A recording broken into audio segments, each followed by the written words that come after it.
Australia's GDP grows faster than expected. Let's have a look. Hello everyone, Florian.heise here and welcome to another episode of HeiseSays. Grab your stein of probably iced coffee today if it's as hot as it is for you here in Brisbane, and let's have a look at this latest data that's been released about our GDP here in Australia. Before we go through to this, let's jump over to trading economics, and we can see there we're at 3.3% after 2 quarters of negative growth, which is a technical definition of a recession. Negative 0.3 and negative 7%. So we've rocketed up 3.3%, and if we go to the max data, that's the biggest growth in quite some time. Now, because we've plunged so far, we still have a long way to go. They're predicting years before we reach the same level as prior to the lockdown recession. But, as always, what is important is the difference, the actual result compared to the forecast. So the consensus we can see here was 2.6% increase. Trading economics were forecasting a 2.4. So the market actually, or the economy, performed better than the consensus or the forecast at 3.3%. So there we go. Good news for Australia. So let's have a look at this. Australian economic activity rose 3.3% in seasonally adjusted chain volume terms in the September quarter 2020, according to figures released by the ABS today. Head of National Accounts at the ABS, Michael Smeeds, said following a record 7% decline in the June quarter, Australia experienced a partial recovery in the September quarter. As a result, economic activity fell 3.8% through the year to the September quarter. So we have lifted up, but year on year we're still down. You can see here, and there you go, look at that fall. And this is throughout the year. So we're still down throughout the year. It's pretty stark, guys. Reducing pandemic case numbers resulted in an easing of social distancing measures and trading restrictions across many states and territories during the September quarter. Victoria was the exception, with the state implementing stage 4 restrictions in early August due to a spike in COVID-19 cases. The ABS published a series of spotlight articles to highlight the impacts of COVID-19 on the economy this quarter. Household spending drove the economy, rising 7.9% due to increased spending on both goods and services. Spending on services rose 9.7%, driven by spending on hotels, cafes and restaurants, health and recreation, and culture as containment measures were relaxed. The easing of restrictions also increased demand for goods, which rose 5.2%. Victoria's household spending fell by 1.2%, the only state to record a fall. Tighter restrictions were imposed. He added, despite record quarterly growth in household spending, the level in September quarter was 6.8% lower than that recorded in December quarter 2019. Compensation of employees rose 2.3% as hours worked increased. Part-time employment also rose. The household saving to income ratio remained elevated at 18.9%, a slight fall from 22.1% in June quarter when household spending collapsed. Net trade detracted 1.9% percentage points from GDP, the largest detraction since the September quarter in 1980. Imports of goods and services rose, predominantly reflecting increased demand for consumption goods as restrictions lifted. Exports of goods and services fell as a result of weaker demand for Australian mining commodities and constraints on travel. So let's jump here and have a look at the data from the ABS. Now, are you surprised with this GDP rise? Let me know your thoughts while I have a shot of my coffee.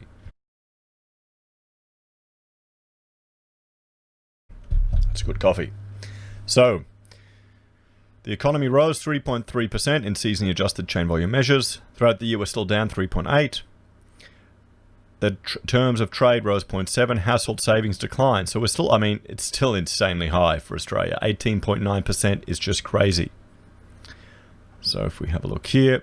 So here we have September key figures.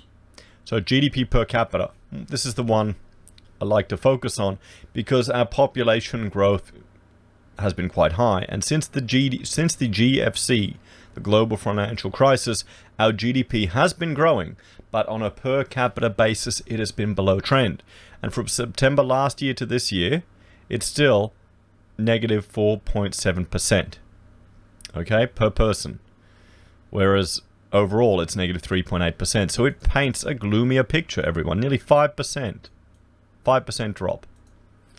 The gross value added market sector, negative 5.5. Real net national disposable income is down 3.5% from last year to this year. Productivity, GDP per hours worked, is up 3.2% from last year to this year. Real unit labor cost is down 9%. And prices, GDP chain price index is down 0.5 from year to year. Terms of trade down 2.5 from year to year. And current price measures, GDP is down 3.5%. Sorry, 3.9% year to year. So the Australian economy rose 3.3% in the September quarter. This follows a record decline of 7%. While there was an improvement in GDP this quarter, the level of activity in the economy remains lower than prior to the pandemic, reflecting a 3.8% decline throughout the year. That's what you have to remember. So there'll be a whole lot of positive news. But see this black line here? That is overall for the whole year. And we're still below. We're still negative. It's going to take some time. That technically, the recession may be over. The period of economic decline may be over. But it's going to take a long time to build up to that. There's going to be a delay before we start to experience a delay to the impact of this recession, particularly because of all of the interventions that the government has thrown to the economy. One example I like to look at is the Property Council data room here, because I think it's quite telling, just with commercial office vacancy rates. We remember the last recession Australia had to have.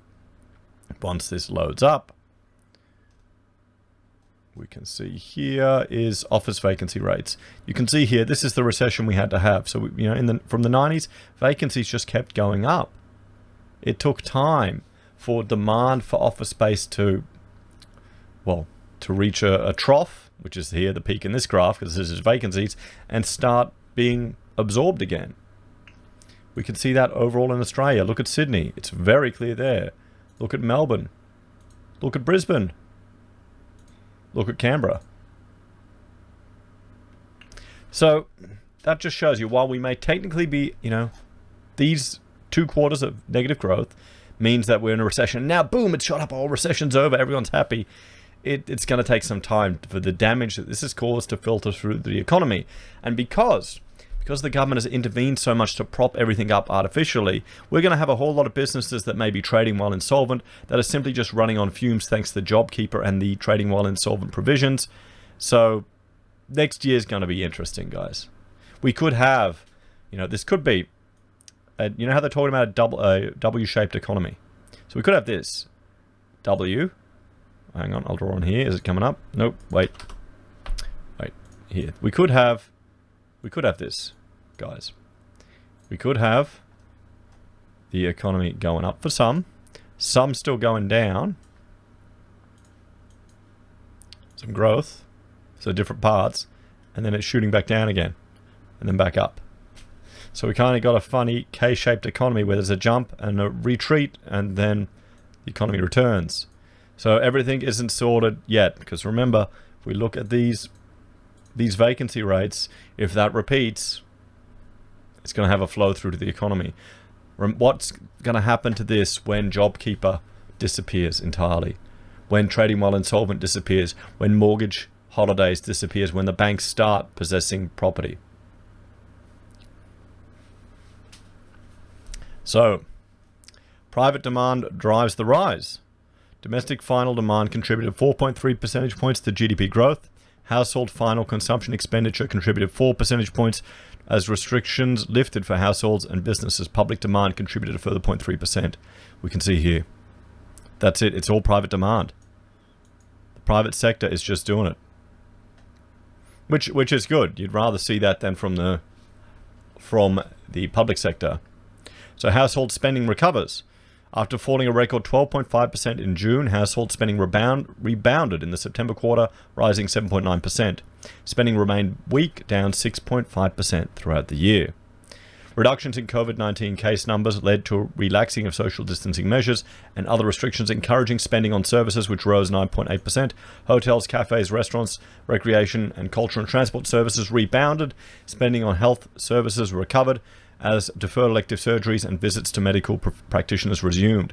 Spending on goods increased 5.2% this quarter and is up 3.5% throughout the year.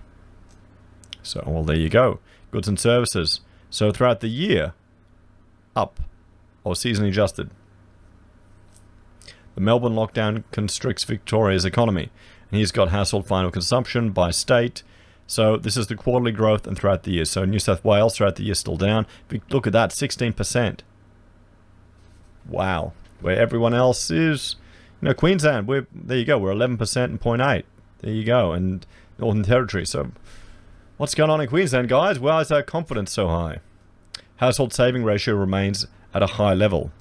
We can see here 18.9%. I mean, there you go. It's petered off, but it's just crazy, guys. This is just crazy. It's a good sign. Maybe people will develop savings habits. Contributions to quarterly growth in household disposable income, current prices. I mean, here's the thing. You've got all these first-home buyers buying into property, jumping in, doing whatever they can. And I wonder if the months of saving have made them realize how much money they were wasting away. Is non-labor income, labor income, and income payable. You can see here how the gross disposable income has increased, everyone. So housing activity prevents a larger fall in private investment. Private investment fell 0.2% this quarter, with increased housing investment activity offset by weaker business investment.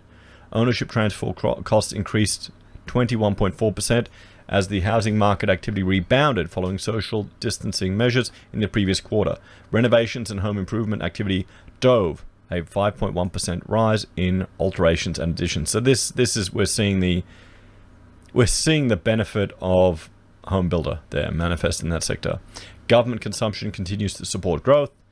Government final consumption expenditure increased 1.4%. The ninth consecutive rise driven by increased social benefits to households as patient visits to medical practitioners and elective surgeries resumed. So net exports detracted 1.9 percentage points from GDP. Imports and goods and services rose 6.5%, supported by increased demand for consumption goods as restrictions on the economy lifted. Exports of goods and services fell 3.2%. The detraction from the net exports this quarter is the largest since September 1980. Services and industries drove gross value added. We can see gross value added, volume measure, and seasonally adjusted. There you go, accommodation for, well, there you look at that, that's crazy. Be good for the people in that industry, wouldn't it? So rebound of compensation to employees, that's shot right back up. That's, hopefully people are getting more hours in work. So non-mining industries drove growth in operating surplus. Gross operating surplus growth operating surplus plus growth mixed income rose 3.3%, driven by non-mining industries with increased economic activity as COVID-19 restrictions eased, coupled with continued support from government. Well, can we count the government support? Because that's the problem is we're going to pay that back later. So, here you go. There you go. Non-mining shot up, and here's expenditure. Points contributed to GDP. General government, 0.3. Households, 4%. So total final consumption expenditures, 4.3%. So I will link to this, guys, if you'd like to go through these figures on your own. But generally, this is what I want to look at. So quarterly volume measures, seasonally adjusted, and you can see where each state is going. Queensland 6.8, NT 6, 4.9, WA 6.7, SA 6.8, New South Wales -1%, for Victoria 2% for the ACT, and 5.5 for Tassie. So there we have it, everyone. GDP has jumped back up, but we'll have to see how this plays out, guys. We'll have to see if it rebounds. Remember, just because we've had 2 quarters of negative growth and we're growing back up there, our GDP levels aren't where they were pre-pandemic, and there's going to be delayed damage to this. We'll have to see what happens when the government stimulus and interventions is all wound down, or if it'll even be possible. We saw Home Builder 2 now has come out. When will Mortgage Keeper stop being a joke and start becoming reality? As always, guys, let me know your thoughts and opinions in the comments down below. Are you surprised with these GDP figures, or did you pretty much expect it? As always, if you're a fan and want to support the content I create here, there are a few ways you can. You can join us on YouTube or Patreon. You can support us using our affiliate links at Amazon, eBay, Independent Reserve, or AussieBroadband. You can support our merch by buying it directly from HeiseSays or from Teespring below. You can use Gold Pass from the Perth Mint or support us via PayPal. Take care, and I'll see you all next time.